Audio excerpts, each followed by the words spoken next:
ছেলের সাথে এসএসসি পরীক্ষা দিয়ে পাশ করেছেন নাটোরের গুরুদাসপুরের কাউন্সিলর লিপি আক্তার হাসি। ভালো ফল করেছে ছেলে লিয়াকত হোসেন। 21-22 শিক্ষাবর্ষে রাজশাহী শিক্ষা বোর্ডের অধীনে এসএসসি পরীক্ষায় অংশ নেন তারা। মা লিপি আক্তার হাসি ও ছেলে লিয়াকত হোসেন হৃদয় একসাথে এসএসসি পাশ করেছেন। শুক্রবার ফল প্রকাশের পর মা ও ছেলের সাফল্যের বিষয়টি প্রকাশ পায়। তারা দুজনে গুরুদাসপুরের নাজিরপুর উচ্চ বিদ্যালয়ের পরীক্ষার্থী ছিলেন। শিক্ষাবর্ষের রাজশাহী শিক্ষা বোর্ডের অধীনে চলতি বছর উচ্চ মাধ্যমিক পরীক্ষায় অংশ নেন তারা সিংড়া উপজেলার সোনাপুর গ্রামের বাসিন্দা।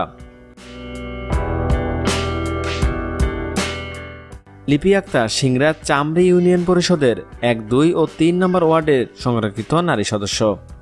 বিদ্যালয় সূত্র থেকে জানা গেছে, ফলাফলে মা লিপি আক্তারের চেয়ে এগিয়ে আছেন ছেলে লিয়াকত।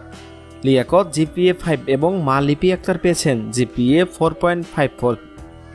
ছেলে লিয়াকত এবং মা লিপি আক্তার বিজ্ঞান বিভাগ থেকে পরীক্ষা দেন।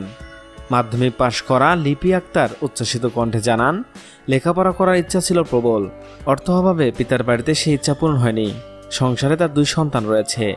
বিয়ের পর স্বামীর অনুপ্রেরণায় ছেলে লিয়াকতের সাথেই নাজিমপুর উচ্চ বিদ্যালয়ে ভর্তি হয়েছিলেন তিনি।